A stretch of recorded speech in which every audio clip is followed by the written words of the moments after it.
Director and CEO at the Indian Hotels Company Limited, joining us this morning. Mr. Chhatwal, it's great speaking with you. First off, this is Harsh. I want to start off by understanding the Brij acquisition. Talk to us about the thought process, the rationale, and the valuation, because you're putting in 85 crore for that stake. Thereafter, you're going to bump it up by doing a primary. So give us a sense as to what the thought process is in terms of the acquisition and the fund infusion. Good morning. I think, firstly, it is a normal progression of the ANC and Pride is the same promoters. We had them on our distribution platform, and getting them on our platform means we own the brand and we have the controlling stake and the management control which we needed. At the same time, we have kept the promoters in so that they keep driving the business in a stronger, more profitable way as they have done in the past. But actually, I would like to take a step back, if you allow me to do so.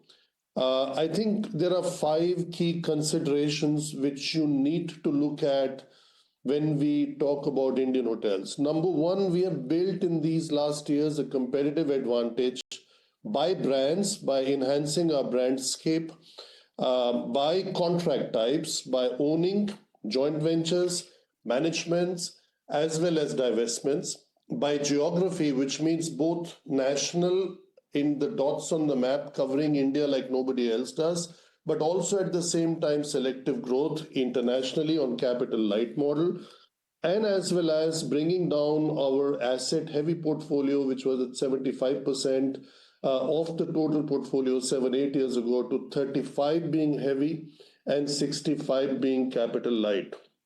What does this mean? This leads to the consequence that we have completely de-risked our portfolio by brands so that no matter what happens, we are addressing all segments from a Ama homestay to a Brij in boutique luxury resorts to a Tree of Life, also in small luxury resorts, to Ginger, to Taj, to Vivanta, Gateway, etc.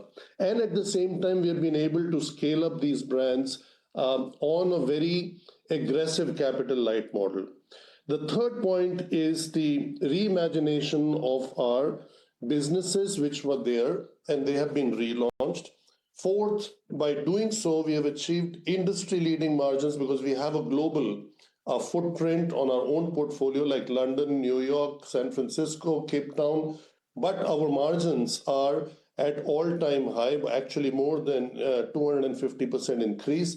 Our pipeline is 250 plus hotels. Most companies don't even have 250 hotel portfolio, as well as our growth is actually industry leading by also acquiring the talent in Brij, in ANC, in Pride, in the latest acquisition which we announced on Friday or completed on Friday in the wellness segment, that is by the acquisition of Atmantan. So from a wellness brand to a mid-market to a small boutique luxury to all-time successful Taj, the backbone of the company, I think we've been able to diversify our portfolio, diversify our top line, and Brij, as you asked at the outset, is just a consequence of building on this strategy that we have aggressively pursued for the last 7 years.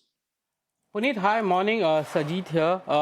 As part of your entire portfolio rebuild, which is more tilted towards asset light, Brij is now, fulfilling that leisure resort, portfolio.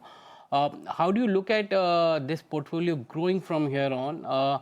And when you consolidate, if you can give us a sense of how much it's going to bring in to your top line as well?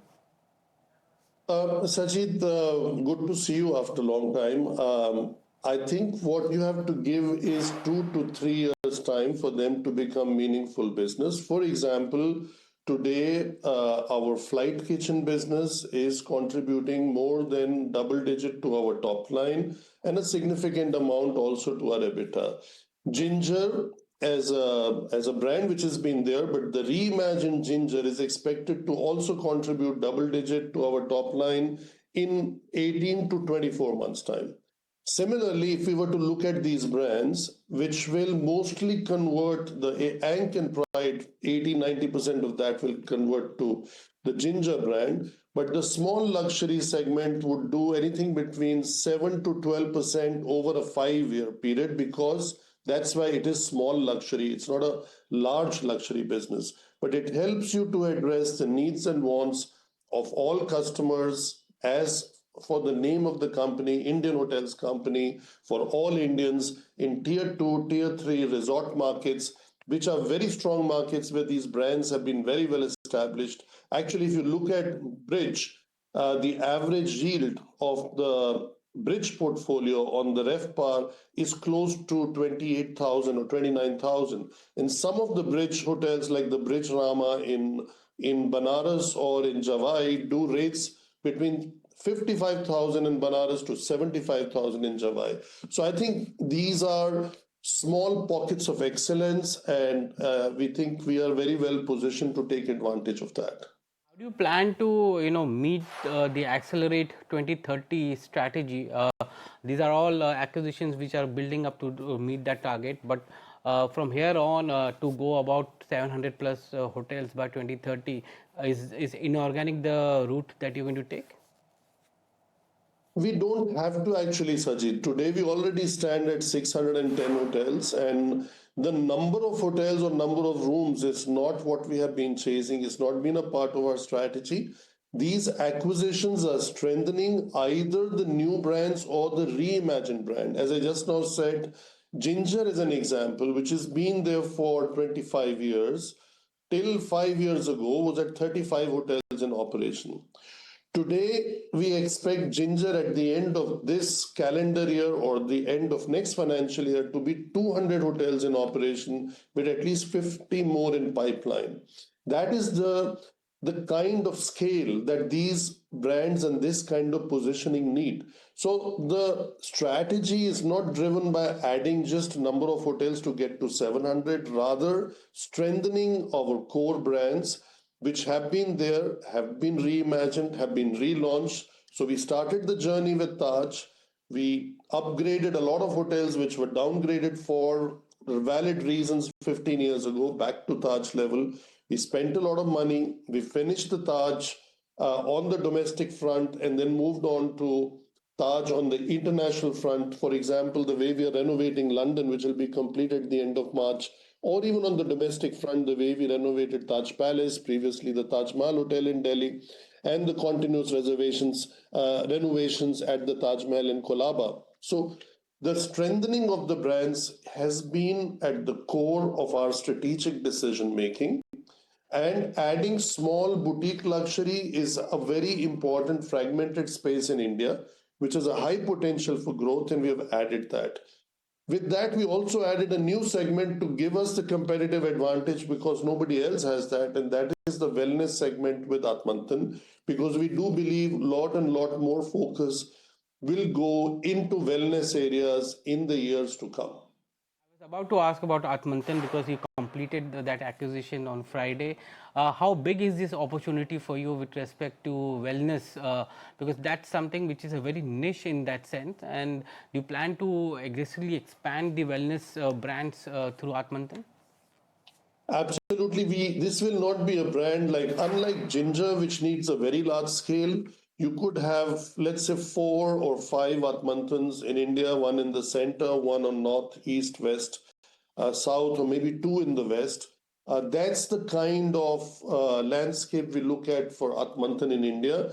But let's not underestimate, once we have this brand well settled, well positioned, and on a growth trajectory, this can be a great brand ambassador for us outside of India. And brand ambassador, not for just Indian hotels, but for India, because some of the therapies that are used in this kind of wellness segment represent the culture, the heritage, and the traditional way of solving issues or staying healthy or being very, very focused on longevity.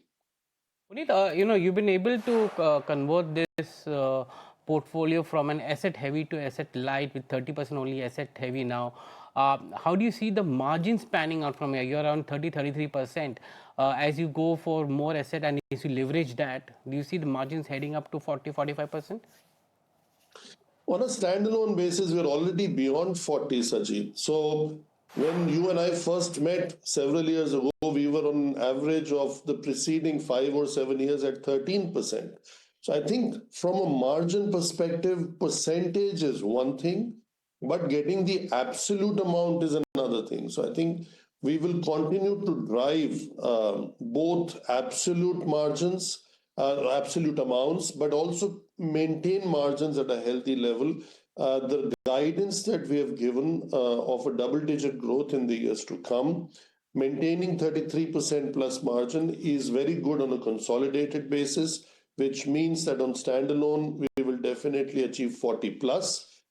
And having said that, I think it would be fair to say that all this is being done despite us also now investing in our own assets. So we have opened recently 2 hotels in Ekta Nagar, or Kevadia as people call it, which are 100% company owned. We are investing in Goa Airport. We are investing some amount of capital in Bangalore Airport at Ginger and Vivanta combo, which is 750 plus rooms opening at the end of this year. We're investing in Ranchi, we're investing in Northeast. So it's not that the investments are completely out of question, and building landmark destinations like the 2 islands in Lakshadweep and our absolute all-time flagship where construction is commenced, that is the Taj Bandstand, where the cost could be, including GST, could be around 2,000 crores. So we are trying to always balance the asset heavy, which gives us the operating leverage, with the capital light, which gives you the retention of margins or further margin expansion, driven by the diversification of brandscape, which diversifies the top line, and that helps you retain that position and de-risk completely your business despite having all the investments in your pipeline. You've given us such a great top-down with regard to how business is panning out, Mr. Chhatwal. If I can further try and maybe push you, what's the kind of Capex number that you're looking at overall, maybe over the next couple of years? What's the visibility? And would the mid-teens to slightly higher teen ROEs start to inch only upwards from here, despite all of the Capex that you're doing? Is that the kind of trajectory we can see? Well, why a couple of years? I think it'll be over the next 5 years. We've already said anything around 7 to 10,000 crores divided over routine Capex, which is approximately 5% of your top line. So the guidance on top line, if you take a normal increase based on a double-digit growth and what we have had till now, should give you 35 to 40% of that number. And the rest would come in from new projects.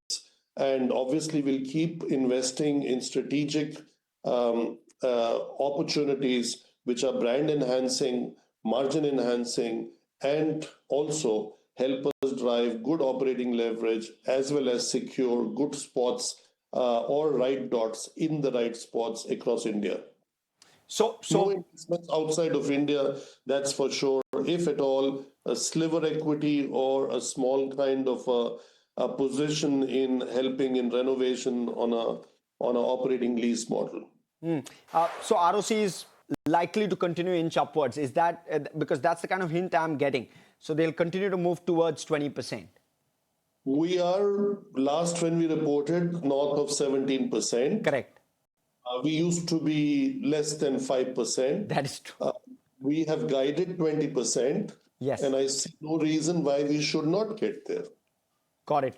And all of these investments you're making, say 10,000 crore, largely internal accrual should take care of it, is my understanding, because you do a fairly healthy amount of cash flow now.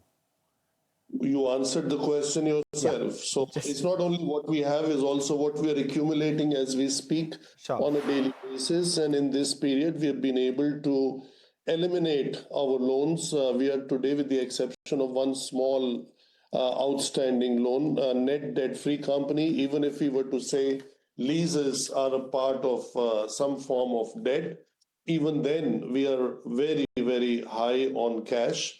And we don't see the way demand and supply is panning out, and has been the case in the last 3 years, that much is going to change in the next 2, 3, or 5 years to come. So cash accumulation is a normal consequence in the business. Well, the confidence continues. Mr. Chhatwal, it's been fantastic chatting with you. And of course, it's great getting a perspective as to how the leader in the pack thinks of the business. And of course, how you in particular are performing overall. So plenty of positives to take away from that conversation. Thank you so much for joining us. Thank you for having me. It was a pleasure. Excellent. So also what we'll